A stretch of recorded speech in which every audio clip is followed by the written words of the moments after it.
Hello friends, কেমন আছেন? আশা করি সকলে খুব ভালো আছেন। আমিও খুব ভালো আছি। তো আমার নতুন একটি ভিডিওতে আপনাদের সবাইকে জানাই অনেক অনেক স্বাগত। বিগত কিছুদিন বলবো না, প্রায় 1 মাস ধরে যে বৃষ্টি শুরু হয়েছে, কবে যে শেষ হবে তা সেটা তো জানা নেই। সকাল সকাল ছাদ বাগান থেকে ঘুরে এসে এখানে করে নিচ্ছি চা। একদিকে চা হচ্ছে, আরেকদিকে হচ্ছে রান্না। এখানে হচ্ছে ডাল সিদ্ধ, মসুর ডাল হবে পেঁপে দিয়ে, সঙ্গে রয়েছে আলু, উচ্ছে ভাজা। তো চার পর্ব চলছে, রান্নাবান্নাও চলছে। চাটা খেয়ে নিয়ে বাকি রান্না করব। এখানে ভাতের জন্য চালটা ধুয়ে নেওয়া হয়ে গেছে।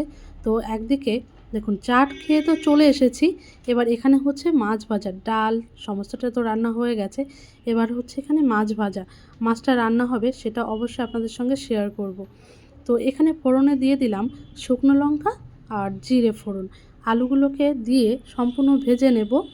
ভেজে নেওয়ার পরে বাকি মশলাটা দিয়ে খুব ভালো করে কষিয়ে নেব। এই মাছের জন্য মশলা নিয়েছি আমি ধনে গুঁড়ো, জিরে গুঁড়ো, আদা বাটা। আপনারা শুকনো লঙ্কা নিতে পারেন, কাঁচা লঙ্কাও নিতে পারেন, তবে আমি দুটোই ব্যবহার করব, শুকনো লঙ্কা, কাঁচা লঙ্কা। এখানে আলুটাকে ভেজে নেওয়ার জন্য সামান্য লবণ দিয়ে দিচ্ছি। আর আজকে যে মাছটা রান্না হচ্ছে এটা সিলভার কাপ মাছ। তো খেতে ভালোই লাগে, তো মশলা ছাড়া মাছটা ঠিকঠাক লাগে না, সেজন্য আজকে করব মশলা দিয়ে খুব ভালো করে রসিয়ে কষিয়ে। তো চলুন আলুটাকে খুব ভালো করে ভেজে নেওয়া যাক, তারপরে বাকি মশলাগুলো দিয়ে দেবো। তো এখানে মশলাটাকে সম্পূর্ণ রেডি করে নিয়েছি, মাছটাও খুব সুন্দর করে ভেজে রাখা রয়েছে, আর এদিকে আলুটাও কিন্তু আমার ভেজে নেওয়া হয়ে গেছে। এবার এখানে আমি অ্যাড করে দেব আমার যে মশলাটা রেডি করে রেখেছি সেটা।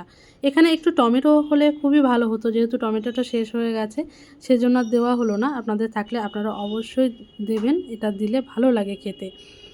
তো সম্পূর্ণ মশলাটা খুব ভালো করে কষিয়ে নেব। এখানে 2 থেকে 3 মিনিট মতো মশলাটাকে কষিয়ে নেব। আর সমস্ত মশলাটা ভালো করে কষানো হয়ে গেলে তখন দেখলেই বোঝা যাবে সাইড দিয়ে কিন্তু তেলটা ছেড়ে দেবে। আর এখান থেকে আমি দিয়ে দিলাম 3টে ছোট বড় কাঁচা লঙ্কা, সঙ্গে লঙ্কার গুঁড়ো ব্যবহার করব। আর এখানে আপনারা দেখতেই পাচ্ছেন মশলাটা কিন্তু আমার খুব ভালো করে কষিয়ে নেওয়া হয়ে গেছে, অনেকটাই কিন্তু তেল ছেড়ে এসেছে। এবার আমি এখানে অ্যাড করে দেব গরম জল। আর রান্নাতে সবসময় আমি গরম জল ব্যবহার করি। আর মশলাটা যেহেতু ভালোভাবে কষানো হয়ে গেছে, গরম জল দিলে রান্নাটাও খুব তাড়াতাড়ি হয়ে যাবে। তো আপনারাও চেষ্টা করবেন রান্নাতে সবসময় গরম জল ব্যবহার করার। আর মশলাটা এত সুন্দর করে কষানো হয়েছে, দেখুন খুব সুন্দরভাবে কিন্তু তেলটা ছেড়ে এসেছে। তো যাই হোক, এখন দিয়ে দিচ্ছি গরম জল। আর আমার যে সকল বন্ধুরা আমার এই লং ভিডিওগুলো দেখেন, আপনারা সুন্দর সুন্দর কমেন্ট করেন, আমার কিন্তু ভীষণই ভালো লাগে। আর আপনারা যে সমস্ত কমেন্টগুলো করেন, আমি ভাবছি সামনের দিন থেকে, সামনের ভিডিও থেকে সেই কমেন্টগুলো এখানে তুলে ধরার। অবশ্যই আপনারা সুন্দর সুন্দর কমেন্ট করবেন, আমিও চেষ্টা করব আপনাদের নাম নিয়ে সেই কমেন্টগুলোকে পড়ে শোনানোর। তো দেখুন এখানে ঝোলটা কিন্তু ফুটে উঠেছে, আর মাছটা দিয়ে দিয়েছি। খুব ভালো করে এখানে ফুটে আসলে এখানে সামান্য লবণ অ্যাড করে দেব। অবশ্যই আপনারা চেক করে নেবেন। তো যাই হোক, জাল হয়ে যাক। আর যেটা বলছিলাম, আপনারা সুন্দর সুন্দর কমেন্ট কিন্তু আমার ভীষণই ভালো লাগে ভিডিও তৈরি করতে। আরও আপনারা কী কী রিলেটেড ভিডিও দেখতে চান সেটাও অবশ্যই যদি আমাকে জানান, আমি সেই রিলেটেড ভিডিও আপনাদেরকে উপহার দিতে পারবো, আপনাদের সঙ্গে শেয়ার করতে পারবো। তো অবশ্যই কমেন্টে জানাবেন।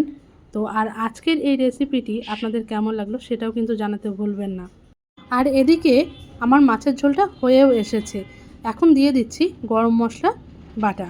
গরম মশলাটাকে দিয়ে 4 থেকে 5 মিনিট হালকা ফুটিয়ে নিলে কিন্তু এটা রেডি। আর গরম গরম ভাতের সঙ্গে দেখুন এখানে পরিবেশনও করে দিয়েছি। এখানে রয়েছে সাদা ভাত, একটু মাছের তেল ভাজা, আলু উচ্ছে ভাজা, দেখুন পেঁপে দিয়ে মসুর ডাল আর মাছের ঝোল। তো এই ছিল আজকের রেসিপি। আর ননস্টপ সারাদিন তো বৃষ্টি হচ্ছেই, সেই সকাল থেকে সন্ধ্যা, সন্ধ্যা থেকে রাত, আবার সকাল পর্যন্ত। কবে যে বৃষ্টিটা বন্ধ হবে সেটা তো কেউ বলতে পারছে না। তো যাই হোক, এই বৃষ্টির মরশুম কিন্তু আমার ভীষণই ভালো লাগছে। তো আপনাদের কেমন লাগছে অবশ্যই জানাবেন। আর আজকের আমার এই ভিডিওটি কে কোথা থেকে দেখছেন অবশ্যই কমেন্টে জানাবেন, কমেন্টে জানাতে ভুলবেন না। আর আপনাদের সুন্দর সুন্দর কমেন্ট আমার কাছে অনেক মূল্যবান। আশা করি আপনারা ভালো থাকবেন, সুস্থ থাকবেন। আজ আসি, দেখা হবে অন্য কোনো ভিডিওতে অন্য কোনো দিন। ততদিন আপনারা ভালো থাকুন, সুস্থ থাকুন। টাটা।